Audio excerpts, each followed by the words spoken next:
Hello everyone, FPL.CARNAGE here. In today's video, we're going to take a look at how my team is lining up for the first blank game week of the season. Game week 31 is a blank game week. We're going to take some of the transfers that I have made going into this game week. Don't forget, it's an early deadline on Friday, so make sure you set your teams and let's dive right into the video.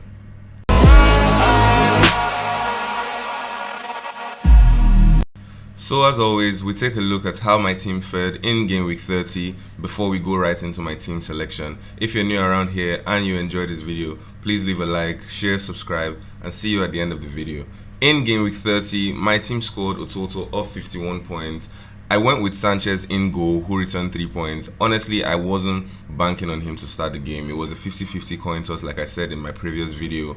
I was honestly hoping that, if he does not get the start, Dubravka comes in. Dubravka returned 6 points, clean sheet in that game against Bournemouth. Unfortunately, Sanchez got the start and conceded against Newcastle to return 3 points. Timber with 1 point after going off in the first half due to a hamstring injury.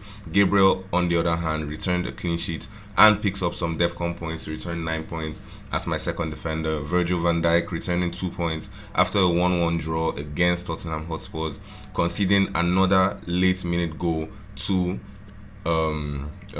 drop points in that game against Tottenham. So just 2 points from him, no defensive contributions for him in that game. Moving on to my midfield, I had Semenyo, who returned 2 points as well.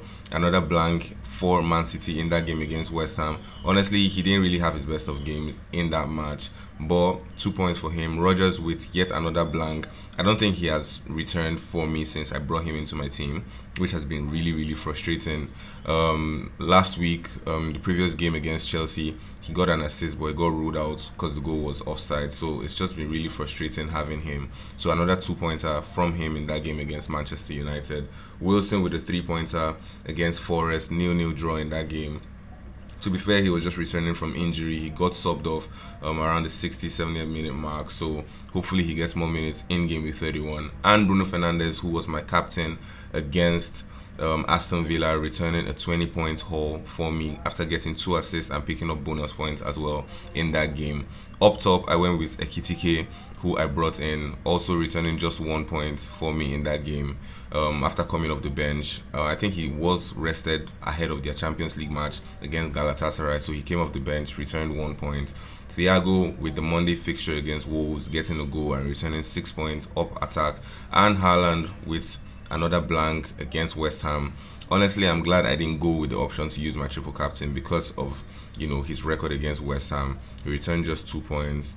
Wasn't really up to his game in that fixture, so just 2 points. On my bench, Dubravka, like I said, got a clean sheet against Bournemouth to return 6 points. Dewsbury Hall returning 2 points in the game against Arsenal. Goodmanson with a -2 after picking up a red card in that game against Crystal Palace, and Mukiele, who is still out injured, returning just 0 points on my bench. So 51 points.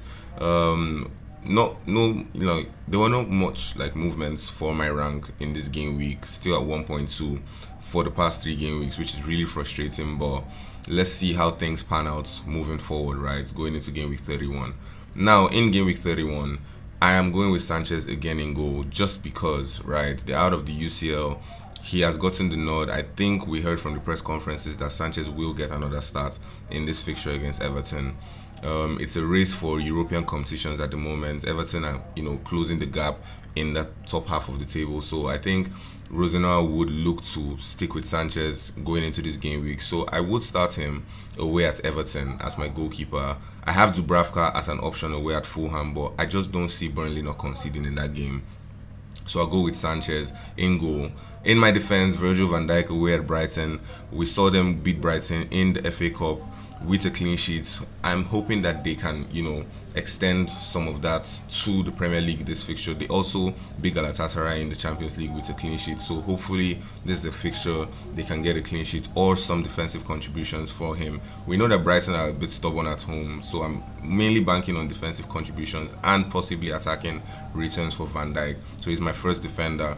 I have sold Goodmanson and brought in Anderson of Fulham at home to Burnley. So he's my second defender in my defense. He's really good for defensive contributions. He came back into the side after being out due to illness in game week 29. So he came back in game week 30, kept a clean sheet, and now I've brought him into my team and dropped Goodmanson due to his red card in the previous game. So Anderson starts for me, and my third defender is Mukiele away at Newcastle. Now, we saw a couple of training pictures of him with Sunderland team as well as Enzo Lefe, so hopefully he gets some minute from the bench. I don't really see him starting, but I just don't think I want to take a point hit to bring in a defender. There aren't even a lot of options this week, right, for defenders at his price point. So I think I would just leave him as my third defender and hope he gets some minutes from the bench.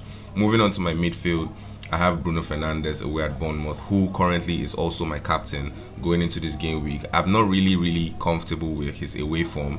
His home form has been terrific. I think he has returned 5 double-figure hauls in his last 5 home games, but he blanked in his last 2 away games. And this is Bournemouth, right? Bournemouth at home can cause trouble to any team at all. So I'm a bit skeptical of what his performance is. I do not doubt his ability to return. I think he's still the best captain this week, but at the moment it's just a 50-50 for me. My second midfielder is Wilson, who is my vice captain as well, and a potential captain I am looking at if I do take the armband of Bruno. I feel like it's a great week to go against, templates. A lot of premiums aren't playing this game week. Salah is out injured, Haaland is not playing, no Arsenal assets are playing. I think it's just a week to take the risk, right? Especially if you're chasing rank like I am. So vice captain is currently on Wilson. It will most likely interchange before the deadline, and we'll see who it lands on. I'm most likely tilting towards Wilson just for the higher upside. He did return a goal and 2 assists in the reverse fixture earlier this season, so it's one to look at. I have Rodgers as my third midfielder at home to West Ham. Hopefully he can pick up points. It's going to be a tough match. West Ham are still struggling to get out of the relegation zone, so I don't expect an easy game for Aston Villa. Dewsbury Hall, my fourth midfielder at home to Chelsea. Like I said, Everton trying to get into those European places, so it's going to be a tough match. It's also at Everton's home.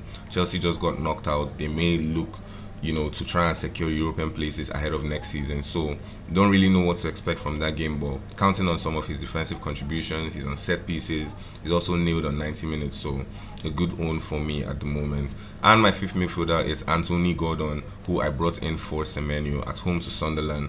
He has gotten, I think, 3 goals or 4 goals so far this season. He looks to be getting into form towards the tail end of the season. At home to Sunderland, Sunderland haven't really been on the best form so far. I think Gordon, who is also nailed on penalties, he gets good minutes also. I think he will, do well in this game. He's also a really good option for captaincy if you're looking to, go really differential.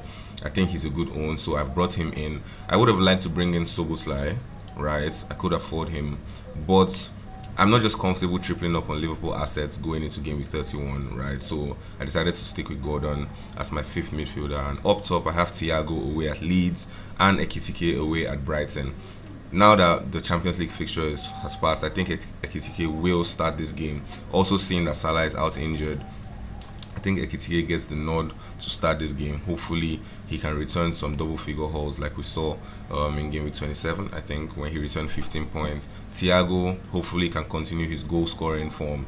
He is chasing a Haaland for the Golden Boot at the moment. I think he's 3 or 2 away from Haaland at the moment. Haaland not playing this game week, so it's a good time to actually capitalize on that and try and see if he can catch up to Haaland. So away at Leeds, never an easy fixture, but I think we can expect a couple of goals from this fixture, and hopefully Thiago gets on the end of some of them. On my bench, I have Timber, Haaland and Gabriel, who don't have any fixtures due to the Carabao Cup finals that's going to be played on Sunday, so they are on my bench at the moment. And this is what my team looks like going into game week 31. Like I said, my captain is currently on Fernandes, my vice is on Wilson, but it's going to interchange between now and the deadline. I will settle on one of them, and honestly I'd be happy with any of them I decide to go with for the reasons that I've stated earlier in the video. So yeah, this is what my team looks like. If you have any opinions or suggestions, please leave them in the comment section. Questions, I will get back to them as soon as I can, and I will see you guys again in the next FPL video.